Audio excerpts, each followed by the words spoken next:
Waktu itu Pak Wamen beserta Pak Menteri telah menginformasikan kepada masyarakat bahwa ada penurunan biaya haji di tahun 2025. Tetapi kemarin setelah sampai di Jakarta, saya terus terang agak kaget dan agak sedikit kecewa. Jadi biaya haji ini bukannya turun menurut saya, tetapi naik. Secara penerapan memang judulnya turun, yaitu sekitar 20.000, tetapi beban kejamaahnya naik. Untuk mengukur naik turunnya biaya haji, itu masyarakat tidak tahu BPIH, Pak Menteri. Masyarakat tidak tahu nilai manfaat. Yang masyarakat tahu itu berapa banyak nilai yang harus mereka tambahkan, berapa nilai yang harus mereka bayarkan untuk melakukan pelunasan terhadap biaya haji ini. Ya kenapa? Karena nilai 9,3 juta ini sangat besar sekali buat masyarakat kami, khususnya di Dapil NTB 1. Mungkin buat Pak Menteri beserta kita ada di Komisi 8 angka segitu kecil, tetapi buat masyarakat itu sangat besar sekali manfaatnya. Kemudian usulan saya, Pak Menteri, yang kedua.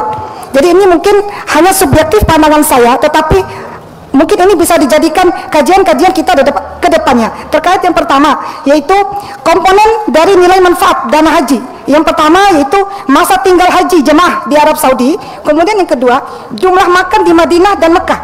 Dari dua komponen ini, saya ingin menyampaikan pendapat, Pak Menteri.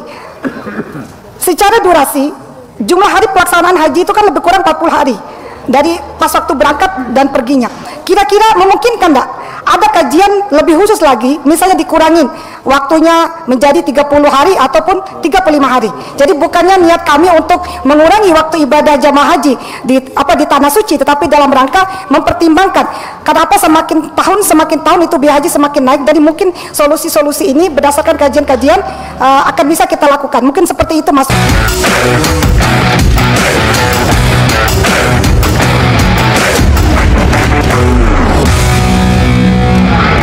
Tentang kemungkinan kenaikan atau penurunan biaya haji untuk tahun 2025, apalagi masyarakat bisa melihat secara langsung bagaimana waktu itu Pak Wamen beserta Pak Menteri yang walaupun secara awal telah menginformasikan kepada masyarakat bahwa ada penurunan biaya haji di tahun 2025. Tetapi kemarin setelah sampai di Jakarta dan saya dikirimin draft oleh TA saya dan saya membaca usulannya, saya terus terang agak kaget dan agak sedikit kecewa. Kecewanya dalam artinya seperti ini.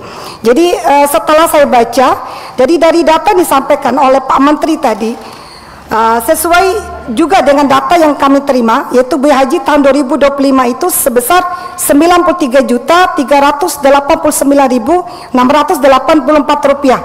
Jadi lebih murah judulnya 20.000 dibandingkan dengan tahun 2024 dengan pembagian 70-30. 70% akan dibebankan ke jamaah, yakni sekitar 65.373.708 rupiah, dan 30% diambil dari nilai manfaat, yaitu sebesar 28.016.906 rupiah. Sedangkan biaya haji Pak tahun 2024 sebesar 93.410.000 dengan pembagian 60-40.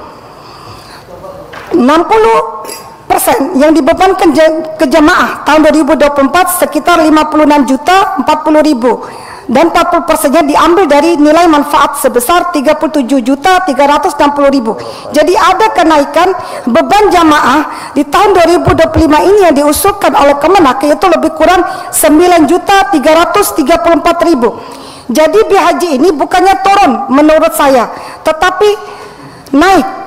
Secara penerapan memang judulnya turun, yaitu sekitar 20.000, tetapi beban kejamaahnya naik.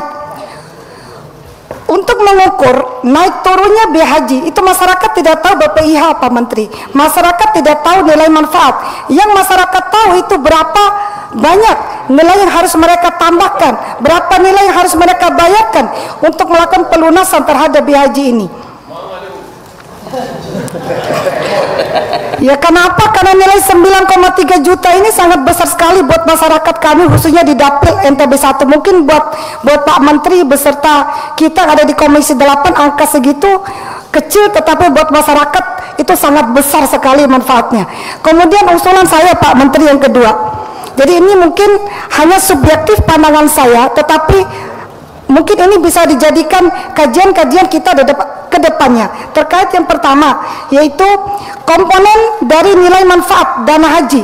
Yang pertama yaitu masa tinggal haji jemaah di Arab Saudi. Kemudian yang kedua, jumlah makan di Madinah dan Mekah. Dari dua komponen ini, saya ingin menyampaikan pendapat Pak Menteri. Secara durasi, jumlah hari pelaksanaan haji itu kan lebih kurang 40 hari dari pas waktu berangkat dan perginya. Kira-kira memungkinkan enggak ada kajian lebih khusus lagi, misalnya dikurangin waktunya menjadi 30 hari ataupun 35 hari. Jadi bukannya niat kami untuk mengurangi waktu ibadah jamaah haji di tanah suci, tetapi dalam rangka mempertimbangkan kenapa semakin tahun itu biaya haji semakin naik. Jadi mungkin solusi-solusi ini berdasarkan kajian-kajian akan bisa kita lakukan. Mungkin seperti itu masukan dan saran saya. Makasih pimpinan. Assalamualaikum warahmatullahi wabarakatuh. Waalaikumsalam. Demikian informasi yang dapat saya sampaikan untuk hari ini. Semoga memberi manfaat. Salam dan doa kami untuk keluarga dalam perlindungan Allah, dalam dekap kasih sayang Rahman dan Rohim Allah Subhanahu wa Ta'ala. Allahumma amin. Terima kasih. Wassalamualaikum warahmatullahi wabarakatuh.